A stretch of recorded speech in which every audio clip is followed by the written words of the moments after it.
Bueno, en primer lugar, buenos días para todos. Quería agradecer eh, la posibilidad de participar en esta jornada, en este curso, y en especial al doctor Cármela y al doctor Valdés por la confianza. Bueno, la primera charla que yo les voy a mencionar o les voy a aportar las infecciones de piel y partes blandas. Vamos a hacer un repaso general desde lo más banal hasta lo más grave. Presentándome, yo soy el doctor Yali, médico infectólogo, trabajo en CEMIC y en el Hospital Vélez Sarsfield. En cuanto a la introducción, ustedes saben, las infecciones de piel y partes blandas son un motivo muy frecuente de consulta en la práctica diaria. Originan gran parte de la indicación de antibióticos diariamente y representan un amplio espectro clínico, como dije, desde las más banales hasta aquellas que tienen compromiso vital. Vamos a empezar por el impétigo. Es una epidermitis superficial vesiculosa con evolución a pústula que al secarse forman las lesiones costrosas típicas. Afectan la dermis en zonas expuestas, más frecuente en niños, y habitualmente curan sin dejar cicatriz. Respecto a la clínica, este puede ser primario cuando hay invasión bacteriana directa en la piel, que es previamente normal, y secundario cuando hay una infección secundaria a una alteración cutánea que estaba presente. En cuanto a las formas de presentación, el más frecuente es el no bulloso, que se genera la rotura abrupta de las vesículas de pared delgada sobre la piel previamente normal, dejando una erosión superficial cubierta por costras de color miel, que en el tiempo se secan y curan sin dejar cicatriz. Esto es muy frecuente en los chicos y así es como se forman esas costras que nosotros conocemos o llamamos como costras mielicéricas. En cuanto al impétigo de características bullosa o el bulloso, son grandes ampollas, como se ven en la fotito, cuya rotura no se produce fácilmente y pueden persistir por varios días, lo que genera que la curación sea más lenta. En cuanto a los gérmenes frecuentes, los cocos positivos son los más frecuentes en estas infecciones. Puntualmente, Staphylococcus aureus es el principal causante de las formas bullosas, y también Streptococcus pyogenes es otro germen frecuente de encontrar en este tipo de patología.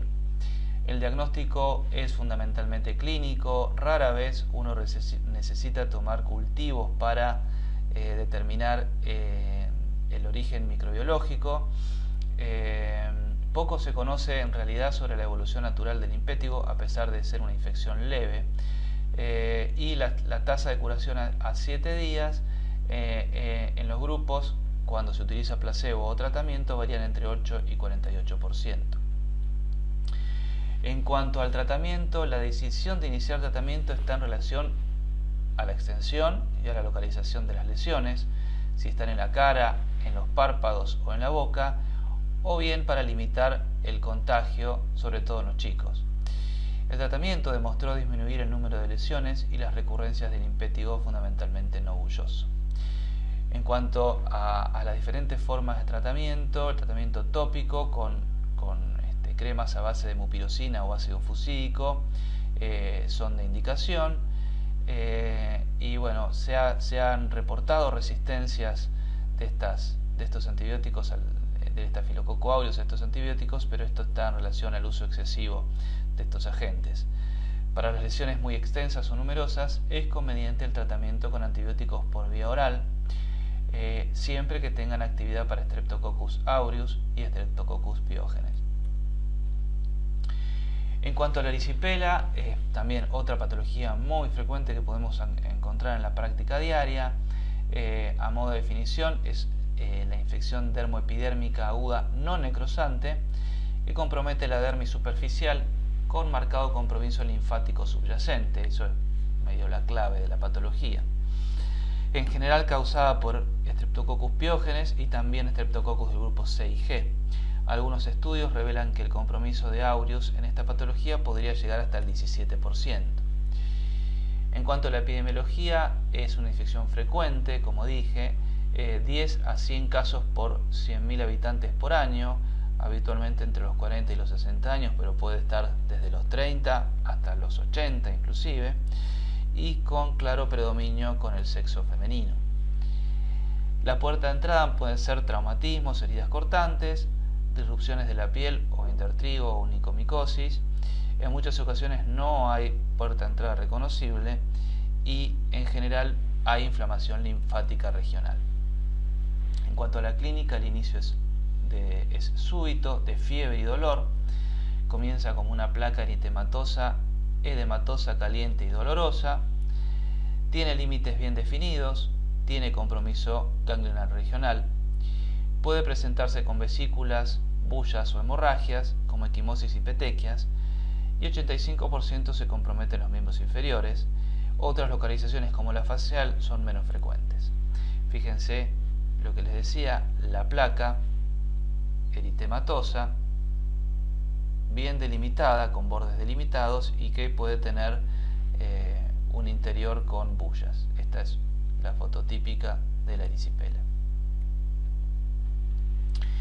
En cuanto a los factores predisponentes para la aparición, hay factores sistémicos como obesidad, diabetes, el consumo de alcohol o la cirrosis, en algunos casos las infecciones del tracto respiratorio superior, en pacientes con inmunosupresión y también la edad.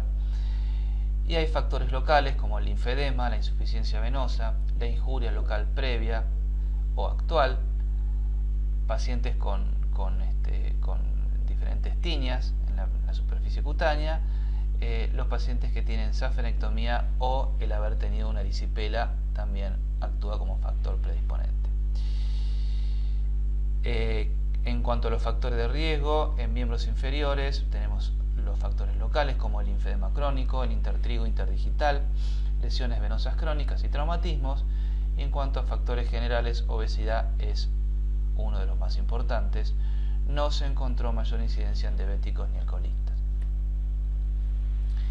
En cuanto al diagnóstico, en general es clínico y no se necesitan métodos diagnósticos especiales. Uno cuando ve la lesión prácticamente no tiene dudas de que se trata de una erisipela. Los hemocultivos son positivos en menos del 5%. La punción del área de celulitis no es positiva, en general no ayuda al diagnóstico porque el rescate es menor del 30% y no está recomendado al comienzo de la infección. En cuanto a la punción aspiración para cultivos, se recomienda en casos severos de infección, cuando se sospeche un germen que sea poco habitual o ante la falta de respuesta clínica, en pacientes con algún grado de inmunocompromiso o en casos de erisipelas recurrentes. El diagnóstico diferencial, tenemos que pensar en trombosis venosa profunda siempre. Los pacientes deben tener un Doppler para descartar esta patología, sobre todo cuando hay gran edema y mucho dolor. Dermatitis por contacto, herpes zóster o la entidad lipodermatoesclerosis aguda típica de los pacientes con obesidad, cuando se engrosa y se inflama la piel. En cuanto al tratamiento, se debe iniciar antibióticos activos contra el estreptococo, la penicilina oral o parenterales son los tratamientos de elección. En los casos de sospecha y uno que no pueda hacer el diagnóstico con celulitis, que vamos a ver más adelante, se deben utilizar antibióticos activos contra Staphylococcus aureus. Y ante la duda, uno siempre debe tratar de englobar las dos entidades con tratamiento antibiótico, por eso nunca se debe dejar de tratar activamente el Staphylococcus aureus. En cuanto a los antibióticos, beta-lactámicos y cefalosporinas son los tratamientos de elección. En caso de alergia a penicilina, clindamicina es igualmente activa en estos casos. El tiempo de tratamiento varía entre 10 y 14 días según la severidad y extensión de la lesión. Se han visto que tratamientos de menos de 8 días se asociaron a una mayor tasa de recaídas.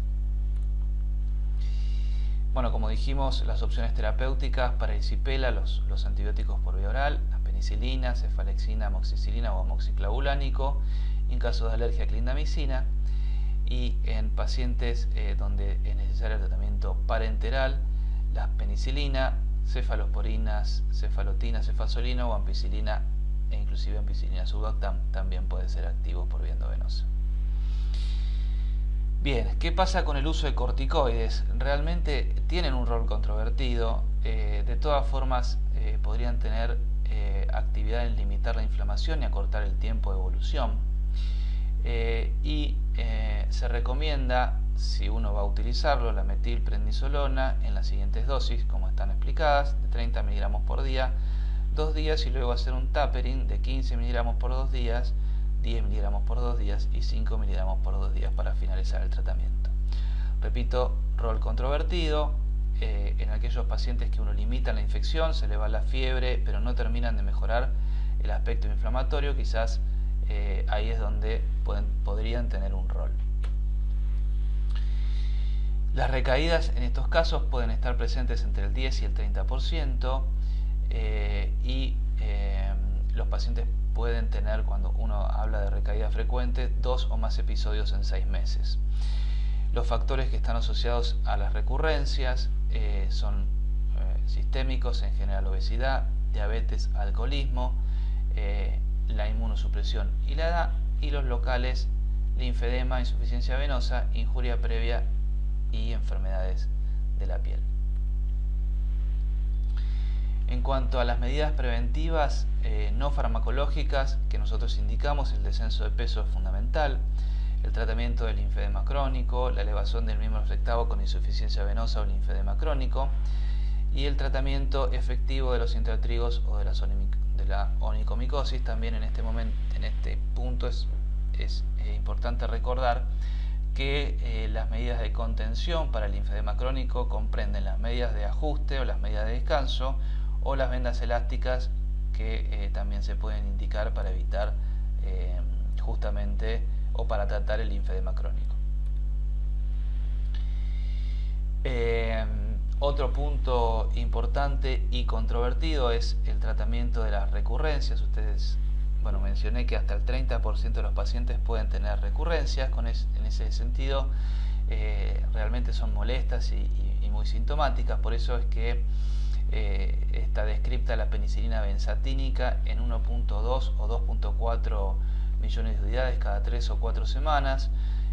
Si uno quiere evitar la penicilina benzatínica, puede utilizar penicilina oral en baja dosis en un comprimido cada 12 horas, o en pacientes alérgicos, eritromicina también a baja dosis por tiempo prolongado. Lo que se vio justamente es que en los últimos estudios esta estrategia disminuye el número de recurrencias, sobre todo en esos pacientes que tienen más de 3 o 4 recurrencias anuales.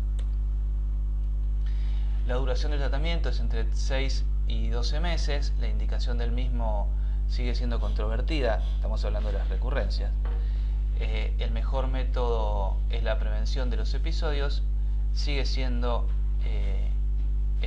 evitar y corregir los factores locales o generales en caso de poder corregirlos. En cuanto a la extensión,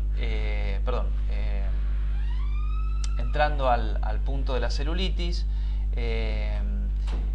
a diferencia de la erisipela, también tiene extensión rápida del tejido celular subcutáneo. Se diferencia justamente la erisipela por no tener bordes definidos entre la piel sana y la piel infectada, causada por gérmenes comunes de la piel. En general con puerta de entrada bien definida, aunque en algunos casos no se encuentra el sitio inicial de infección. Fíjense cómo, a diferencia de la foto anterior que yo les mostré, se ve un área inflamatoria mal definida. No hay claramente un lugar en donde uno puede decir que haya un borde ni una placa, y justamente esa es la característica que uno debe diferenciar de la erisipela de la celulitis. Como dije muchas veces, no se puede determinar clínicamente porque se pueden mezclar la forma de presentación. En esos casos siempre hay que tratar las dos entidades. En cuanto a los gérmenes más frecuentes, Staphylococcus aureus es el más frecuente en nuestro medio. Otros gérmenes, el estreptococo grupo B, C y G, más frecuente en pacientes diabéticos. Y como factores predisponentes Para la celulitis dijimos diabéticos, edema crónico de miembros inferiores, inmunosuprimidos, alcoholistas o pacientes con infección por HIV. En cuanto a la clínica, afecta a la piel y el tejido celular subcutáneo sin límites netos. Se caracteriza por áreas de edema con eritema y aumento de la temperatura local. Puede presentar lesiones purpúricas, flictenas o petequias y en ocasiones necrosis del tejido. Puede tener rápida extensión, sobre todo las primeras 48 horas, y también se puede ver extensión a pesar de iniciar tratamiento adecuado las primeras 24 o 48 horas. Se debe diferenciar fascitis necrotizantes o miositis según el compromiso más profundo de la infección. En ocasiones, linfangitis y compromiso local también está presente, y manifestaciones sistémicas moderadas. Como dije, puede acompañarse de fiebre. En ocasiones se puede presentar con escalofríos y signos de sepsis. El shock séptico realmente es infrecuente, menos del 5%, y este se asocia con aumento de la mortalidad. El diagnóstico por imágenes: en general no se utilizan métodos por imágenes, solo en casos de necesidad de descartar cuadros más graves, como celulitis necrotizante o fascitis, y la ecografía es útil para descartar colecciones asociadas. En cuanto al diagnóstico microbiológico, los hemocultivos son positivos entre el 2 y el 5%, habitualmente no tienen relevancia. La punción aspiración tiene un rédito también bajo, del orden del 20 y 30%. Solo está indicado en aquellos pacientes que son inmunocomprometidos, en donde uno no puede a priori definir si no hay algún otro germen comprometido. Y también cabe aclarar que desde la aparición del Staphylococcus aureus meticinio resistente adquirido en la comunidad, se debería tratar de realizar el diagnóstico microbiológico con mayor frecuencia, punto que vamos a ver más adelante. En cuanto al tratamiento, la medida general es el manejo ambulatorio. En cuanto a los criterios de gravedad, la gravedad la marca la hipotensión, el fallo renal, acidosis metabólica, leucocitosis con formas inmaduras. Los factores locales que pueden generar esto son las heridas penetrantes, que la puerta de entrada plantee posibilidad de gérmenes infrecuentes, como contaminación con materiales sucios, y si se presenta la duda diagnóstica con la presencia de colecciones o celulitis necrotizantes. En cuanto a la comorbilidad, los pacientes con obesidad, inmunosupresión, diabetes y pacientes postrados con edema previo en miembros inferiores también pueden tener criterios de gravedad. El tratamiento antibiótico, fundamentalmente dirigido, como en el caso anterior, al Staphylococcus aureus y el Streptococcus pyogenes. Beta-lactámicos o cefalosporinas son tratamiento de elección. En pacientes con alergias, clindamicina o quinolonas, teniendo en cuenta la incidencia de Staphylococcus aureus meticinio resistente adquirido en la comunidad, la mayor utilización de tetraciclinas o trimetoprimida sulfa. El tiempo de tratamiento varía entre 5 y 14 días o hasta la resolución clínica. En cuanto a los abscesos, son colecciones de pus entre la dermis y el tejido celular subcutáneo. En general son dolorosos, con zonas fluctuantes rodeadas por un área indurada y eritematosa, que son causados por flora cutánea. En algunos casos pueden ser polimicrobianos. Staphylococcus aureus es el principal agente como patógeno único. El tratamiento radica en el drenaje quirúrgico. Las lesiones pequeñas, solo el drenaje puede resolver la infección, y en raras ocasiones puede acompañarse de signos de infección sistémica, sobre todo en huéspedes inmunocomprometidos. Fíjense en la foto, toda el área de inflamación y tumefacción, y el área central con lo que se ve la colección purulenta. Difícil de definir como en la forma anterior, pero el forúnculo es una infección aguda del folículo piloso. El absceso puede estar en cualquier parte de la dermis. Consiste en un nódulo inflamatorio profundo que suele desarrollar a partir de una foliculitis y que no sobrepasa la dermis. El nódulo, inicialmente doloroso, se encuentra firme y rojizo, se hace rápidamente fluctuante con tendencia a drenar su contenido al exterior. A diferencia de la foliculitis, hay mayor inflamación y formación de pus superficial. Los agentes etiológicos en estos casos, Staphylococcus aureus es el más frecuente. Pueden participar otras bacterias dependiendo de la localización de las lesiones.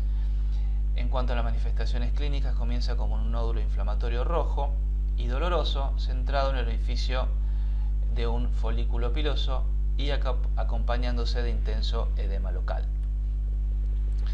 Los factores predisponentes para la aparición de la forunculosis, en cuanto a los factores locales en las zonas pilosas, en particular en regiones sometidas a roces, oclusión y transpiración, como el cuello, el dorso, las nalgas y la axila.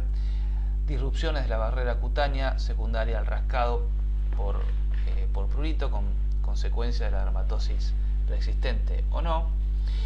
Y las personas con transpiración excesiva o hiperhidrosis con falta de higiene parecen tener mayor predisposición a esta enfermedad. En cuanto a los factores generales, la obesidad, las discrasias sanguíneas, defectos en la función de los neutrófilos, como el eczema, tratamientos con corticoides o agentes citotóxicos, inmunosupresión, insuficiencia renal crónica y exposición a otras personas con forúnculos. En los casos de pacientes diabéticos existen evidencias de una mayor colonización por Staphylococcus aureus y esto actuaría como un facilitador en la aparición de estas infecciones. En cuanto al tratamiento, frecuentemente es necesario el drenaje quirúrgico, sobre todo porque genera dolor. El tratamiento antibiótico está dirigido a Staphylococcus aureus y se debe tener en cuenta los patrones de resistencia local y la incidencia del Staphylococcus aureus meticinino resistente adquirido en la comunidad. Otra entidad clínica muy parecida al absceso es el anthrax o carbunclo. Es una infección constituida por forúnculos agrupados que configuran una placa con edema inflamatorio doloroso y que drena al exterior por varias bocas, dando el aspecto de espumadera. Fíjense la lesión inflamatoria, sobrelevada y con múltiples bocas con contenido purulento. Las localizaciones más frecuentes son el cuello, la cara, espalda, axilas y glúteos. En cuanto a la etiología, Staphylococcus aureus es el más frecuente y las manifestaciones clínicas ocurren generalmente en las zonas de piel más gruesa, sin elasticidad como el dorso, la nuca y el muslo. Tratamiento local, drenaje quirúrgico con técnica séptica, y en el tratamiento sistémico se aplica las mismas consideraciones que en los forúnculos.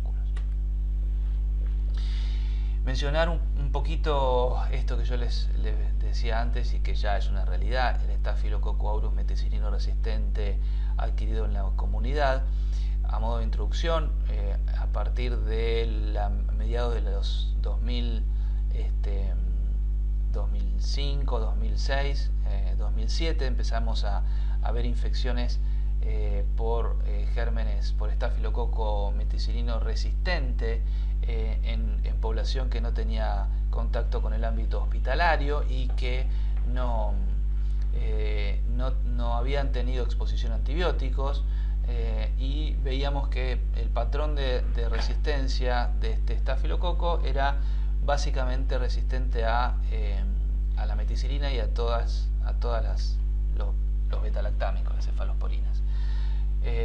Eso llamó la atención y vimos que se iban dando cada vez con mayor frecuencia en infecciones fundamentalmente ambulatorias y que de alguna forma iba marcando un poco el patrón de sensibilidad que íbamos viendo en las infecciones cutáneas. Como dije, hoy es el agente más frecuente de desinfecciones de piel y partes blandas. Las modificaciones en este patrón de sensibilidad obligan a cambiar las estrategias terapéuticas y, a diferencia del Staphylococcus aureus meticinino resistente hospitalario, suele ser sensible a otros antibióticos no betalactámicos. En este caso es frecuente la excreción de una toxina que se llama leucocidina de Phantom Valentine, y esta está relacionada a mayor daño tisular, necrosis de los tejidos y formación de abscesos cutáneos y otros órganos.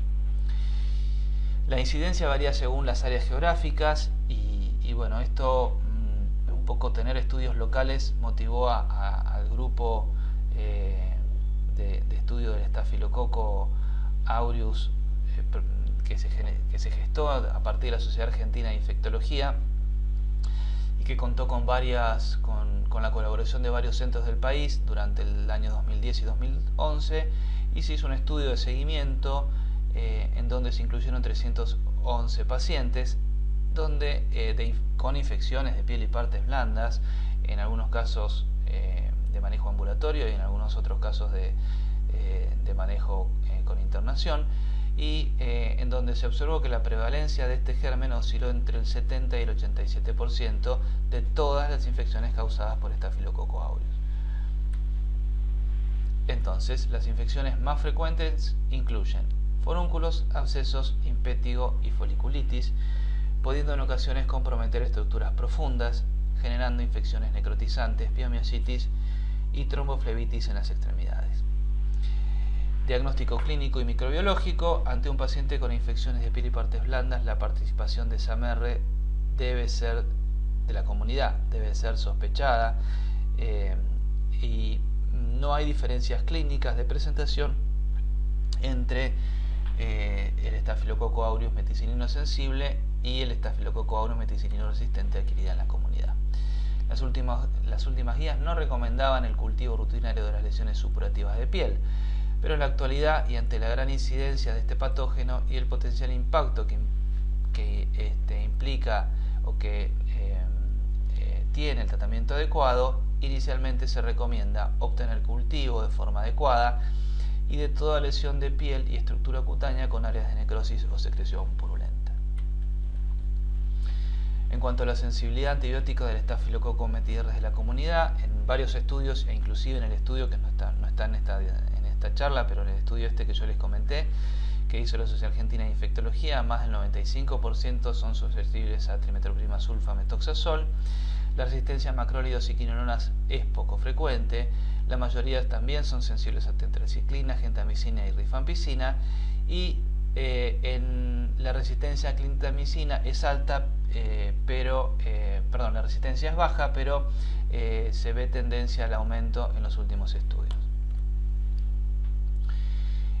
Bien, el Staphylococcus aureus meticino resistente adquirido en la comunidad puede dar diferentes tipos de infecciones de cualquier órgano, pero las lesiones de piel son las más frecuentes, por eso es importante cultivar. Otras infecciones, neumonía, artritis séptica, bacteriemias, y hay reportes de presencia de shock tóxico o síndrome de piel escaldada.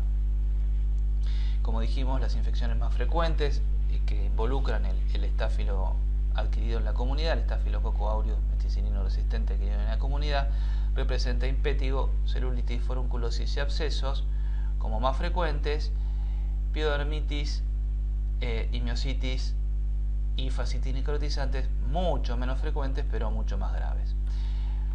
En cuanto a las características clínicas relevantes, la mayoría son lesiones únicas, se abscedan en un 50-60%, requieren drenaje hasta el 50%, menos del 2% producen bacteriemia, la hospitalización puede llegar hasta el 40% y en general estas lesiones son de buen pronóstico.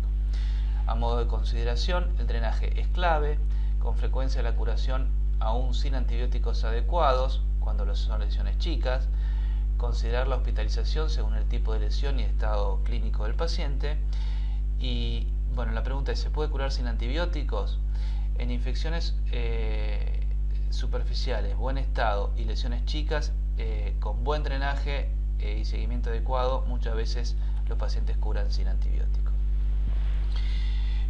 Este estudio me parece importante mencionarlo porque hasta este año nosotros decíamos que no había estudios clínicos que comparasen trimetoprim sulfa con clindamicina en infecciones de piel y partes blandas. Este es un estudio reciente que salió publicado en la New England Journal of Medicine el año pasado, en donde comparó básicamente infecciones no complicadas de piel y partes blandas, el uso de clindamicina y trimetoprim sulfa-metoxazol, y mostró no solo en la población de intención de tratar y en la población de pacientes tratados y evaluados, no diferencia entre los dos tratamientos.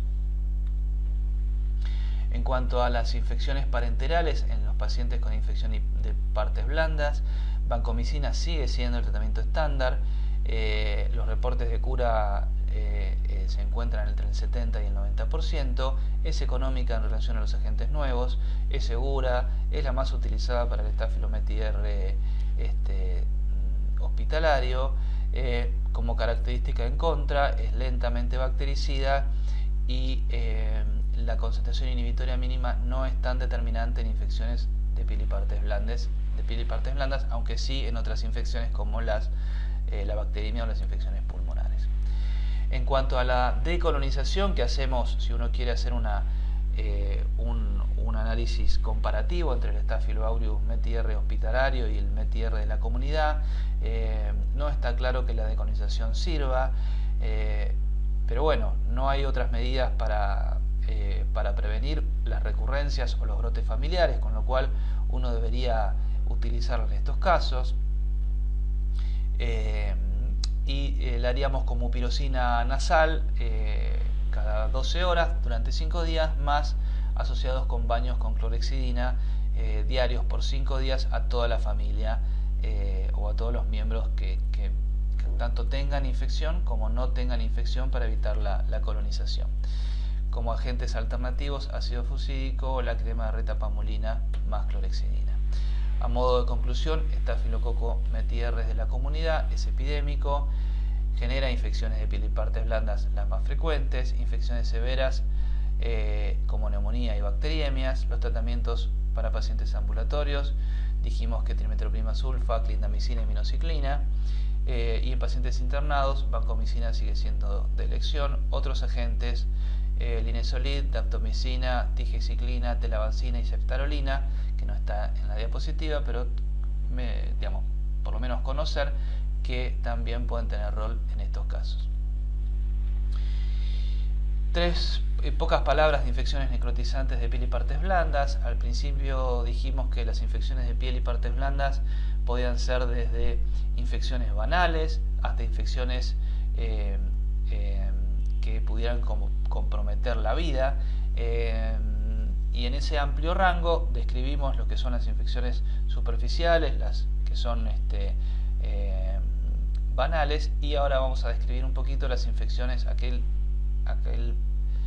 parte de esta constelación de enfermedades que pueden ser muy severas y comprometer la vida. Esto sigue siendo así, con una mortalidad elevada de este tipo de infecciones, a pesar de tratamientos nuevos, de antibióticos nuevos, pero lo que se ve es que la mortalidad global sigue siendo de hasta el 40%. Existen muchas clasificaciones en relación a la forma de presentación, a los tejidos involucrados o a los gérmenes característicos.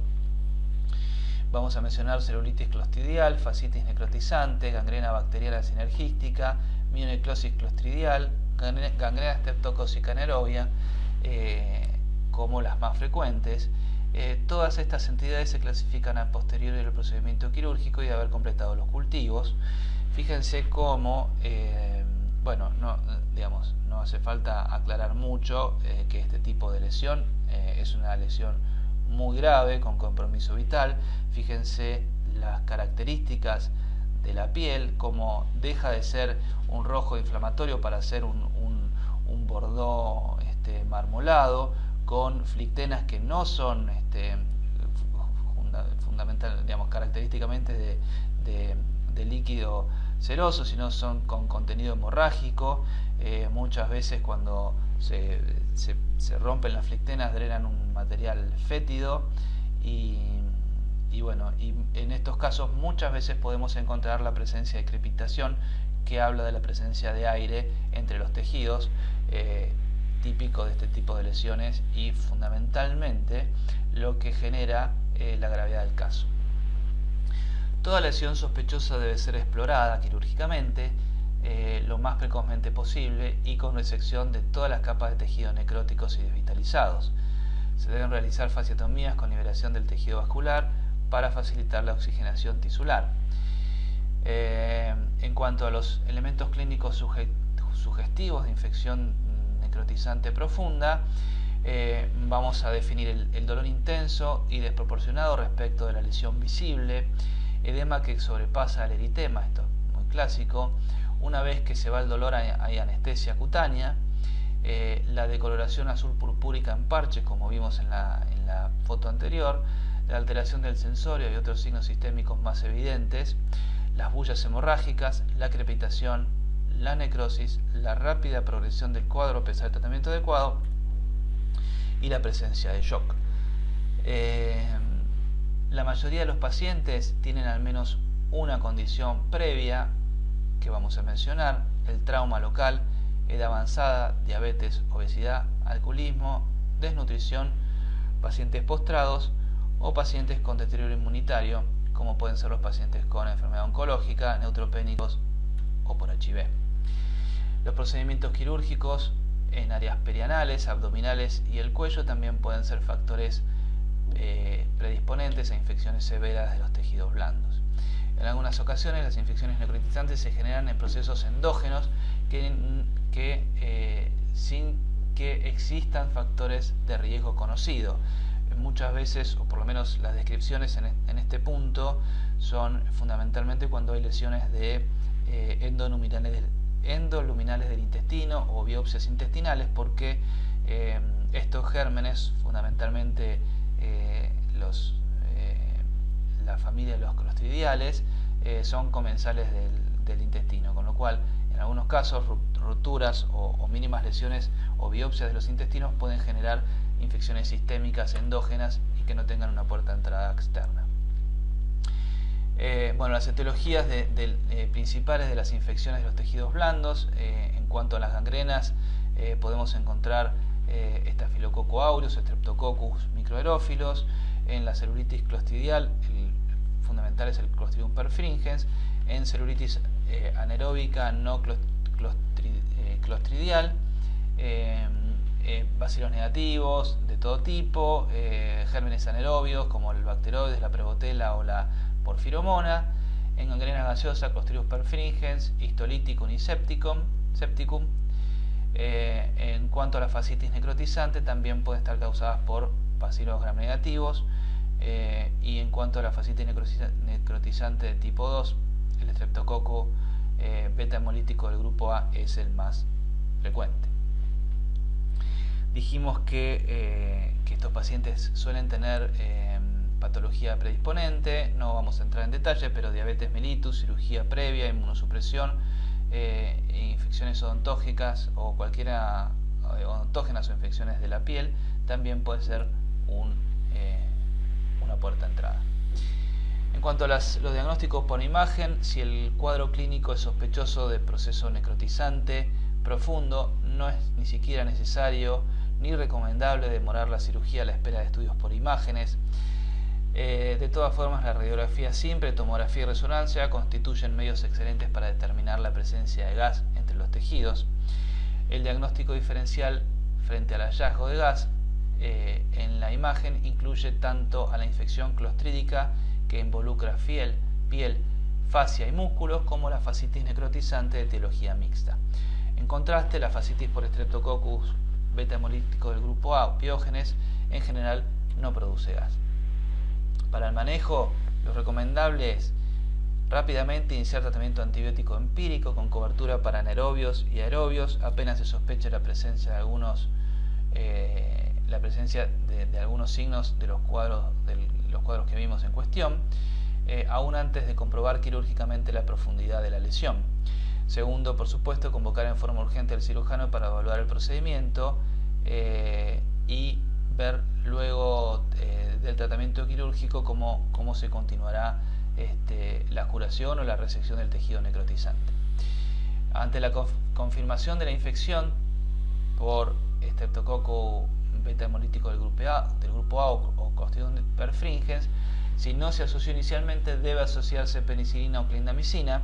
El agregado de estas últimas de la clindamicina fundamentalmente se basa en estudios in vitro y animales, en el caso de la infección por Piógenes, en estudios observacionales, y la razón es porque estas infecciones fulminantes están también mediadas por potentes exotoxinas, y la clindamicina podría tener un rol, además de tratamiento activo contra el Streptococcus Piógenes, un rol antitoxina también activo para limitar la infección.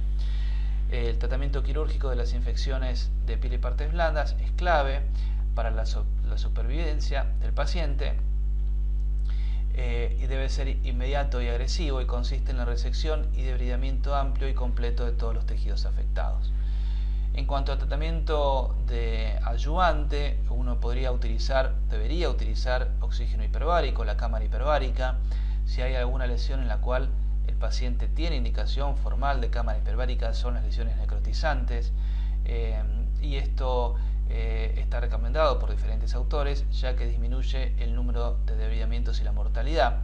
La eficacia terapéutica se podría relacionar a la hiperoxia que origina su empleo, con capacidad para destruir gérmenes anaerobios, reducir el edema tisular, estimular los fibroblastos e incrementar la formación de colágeno.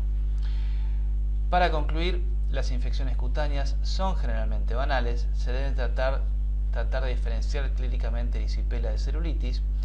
En algunas situaciones, como abscesos pequeños o fonúnculos, curan solo con drenaje. El Staphylococcus meti-R adquirido en la comunidad se ha convertido en el germen más frecuente productor de infecciones cutáneas. Se debe tratar de cultivar las lesiones cutáneas con secreción de material purulento. Utilizar empíricamente agentes con buena cobertura contra Staphylococcus meti-R de la comunidad en cualquier tipo de infección cutánea. Y las infecciones necrotizantes o con producción de gas, el debridamiento quirúrgico y precoz es clave para el tratamiento. Muchas gracias.